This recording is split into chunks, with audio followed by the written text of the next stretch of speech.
Mais uma extraordinária narrativa que nós escutamos hoje do Evangelho de São João na nossa caminhada para a Páscoa.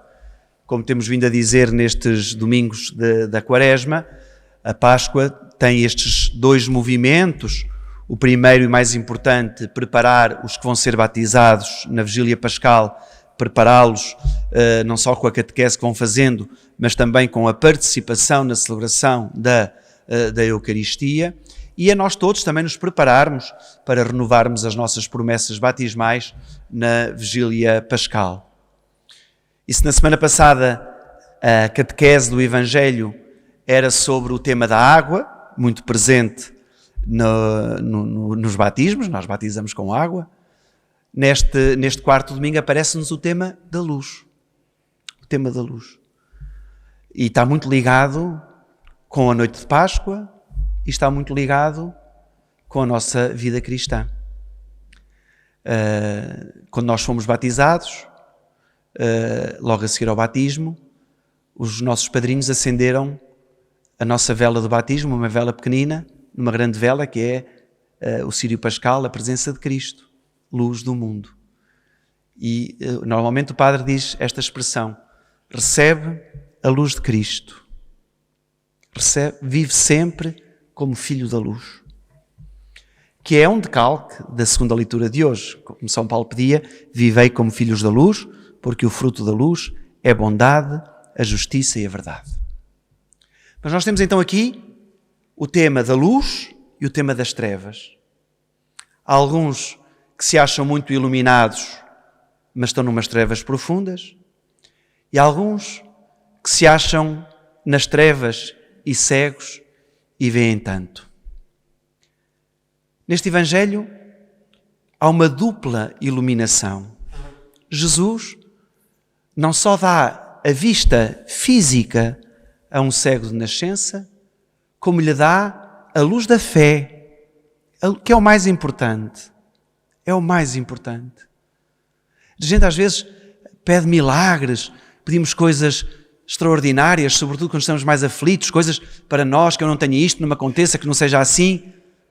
Mas os milagres que Jesus opera em nós são muito mais profundos que os milagres físicos. E estes milagres, podíamos dizer, espirituais, são aqueles que nos preenchem, são aqueles que nos dão força para os combates da vida. Nós rezámos o Salmo 22. O Salmo 22, o Senhor é meu pastor, nada me falta. E diz a meio do Salmo: ainda que eu tenha de andar por vales tenebrosos, não temerei nenhum mal, porque Deus está comigo. E isto é que é sentir-se iluminado. E este é que é o grande milagre. O grande milagre para cada um de nós é sentirmos a luz de Jesus na nossa vida. Quando nós sentimos a luz de Jesus na nossa vida, nós depois somos chamados a irradiar essa mesma luz. Por isso São Paulo dizia que nós devemos caminhar e viver como filhos da luz com estes três frutos, estes três raios que emanam da luz: a bondade, a justiça e a verdade. Escrito há 2000 anos atrás, mas é tão necessário que nós, que nos consideramos filhos da luz, iluminados por Jesus Cristo, temos de viver e temos de irradiar. Num mundo onde há tanta maldade, num mundo onde parece que a fraternidade às vezes não existe, em que é o salve-se quem puder, é eu estou bem e os outros paciência, é preciso que os filhos da luz irradiem bondade através das suas palavras e através das suas ações. Num mundo conturbado como o nosso, em que há tantas injustiças, e não é preciso ir para muito longe, basta ficarmos em Portugal, onde há tantas injustiças, onde nós nos apercebemos destas clivagens, de que parece que há seres humanos mais humanos do que os outros seres humanos, em que se cometem injustiças das mais notórias e visíveis àquelas mais subtis, mas que não deixam de ser injustiças. os filhos da luz, iluminados por Jesus Cristo, têm que irradiar justiça nas suas palavras e nas suas ações. Num mundo das meias verdades e das meias mentiras, e que às vezes mais mentiras do que verdades, e aqui temos que pôr o dedo na ferida, porque a Igreja também, com estas histórias cá em Portugal dos abusos, já não sabe o que é verdade, o que é mentira, quem tem razão e quem não tem razão, e falamos e pedimos desculpa e depois explicamos o que não devíamos ter explicado e não sei o quê. Isto não é irradiar a verdade que vem de Jesus Cristo. Porque a verdade mostra-se tal como ela é, com as consequências que ela tiver. Não há mas na verdade. A verdade é pura, como a luz. E então nós, os filhos da luz, iluminados por Jesus Cristo, temos que irradiar a verdade, com as consequências que essa verdade tiver de trazer. Este Evangelho, à semelhança do da semana passada, fala-nos daqui de uma progressão muito grande na fé. Este homem, à medida que vai vendo e que vai fazendo uma caminhada interior, que, como digo, muito mais importante do que as caminhadas exteriores, porque a gente, nas caminhadas exteriores, temos sempre uma meta. Ou vamos daqui a ali, depois dali vamos ali, temos sempre uma meta, nunca paramos. Há uma meta, há um limite, o tempo, o espaço tem um limite. Mas nas caminhadas interiores são ilimitadas. Santa Catarina de Sena, num dos seus diálogos, dizia sobre o mistério de Deus: mais eu mergulho, mais eu me afundo. Nas coisas de Deus é assim. Quanto mais mergulhamos, mais nos afundamos, no sentido de dizer, mais fundo vamos. E é isto que nós temos que perceber na nossa caminhada na fé.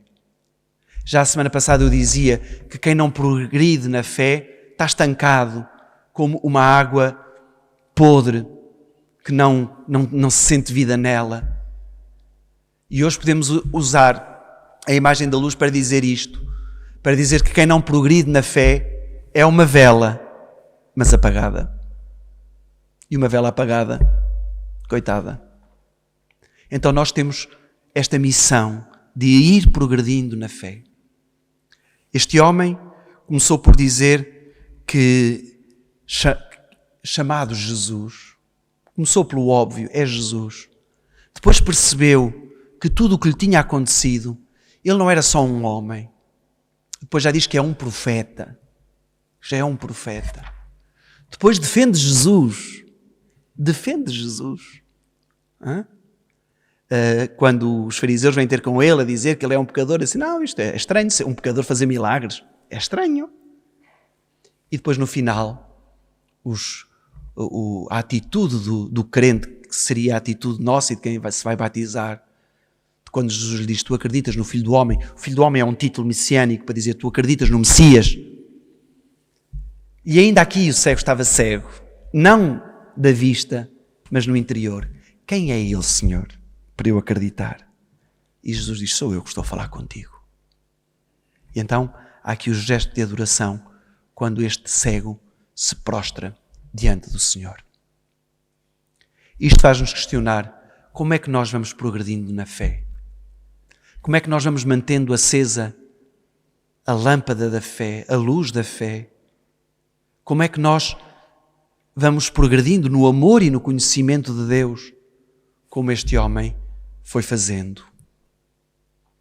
Num mundo em que podemos ter muito sol, mas espiritualmente não temos muita luz, em que parece que as trevas querem cada vez mais dominar, são os cristãos que têm que manter acesa a luz de Cristo. E isto está muito bem explicitado no princípio deste Evangelho, que para mim é uma das frases mais bonitas e mais esperançosas do cristianismo, e enquanto os cristãos forem alguém neste mundo. O que Jesus diz, enquanto eu estou no mundo, eu sou a luz do mundo. Ou seja, enquanto Jesus Cristo for lembrado, vivido, celebrado, atualizado nas nossas vidas, há luz neste mundo.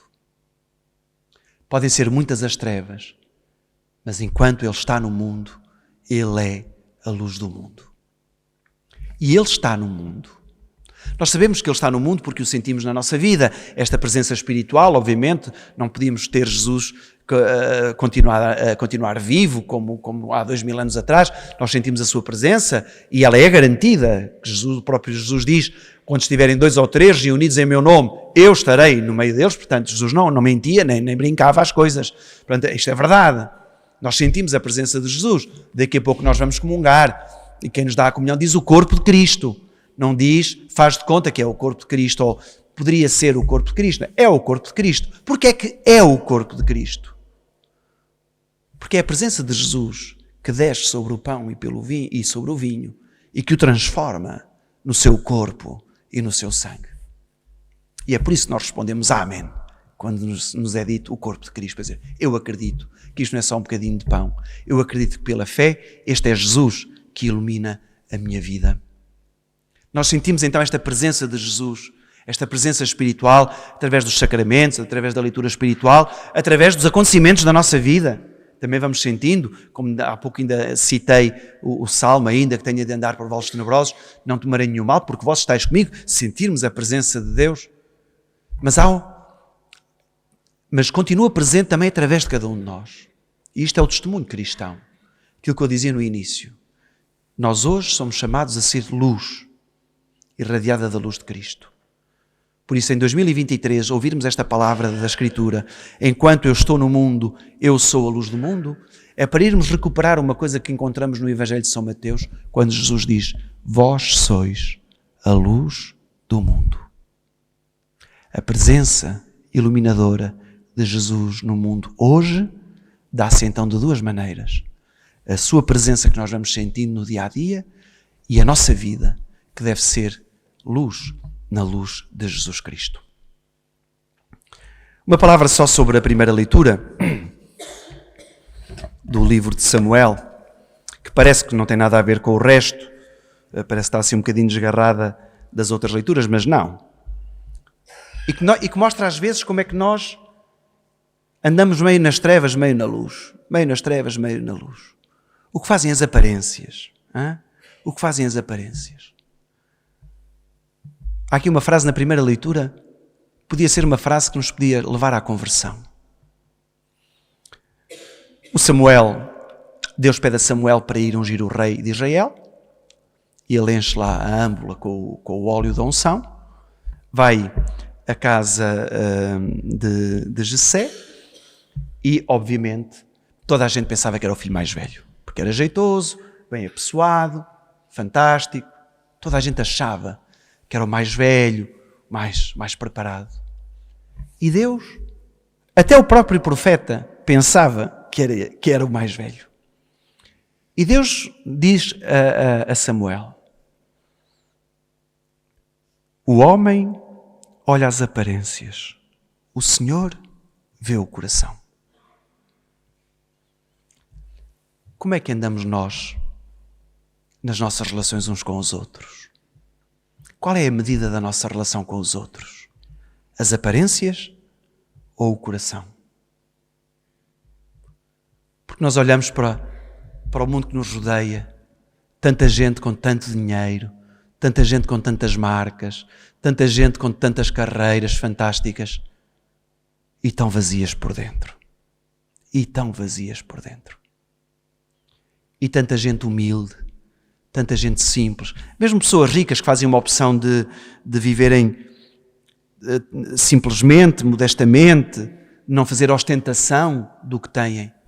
Mas estas pessoas tão simples, tão humildes, tão modestas, que têm o coração cheio e que têm tanto para nos dar.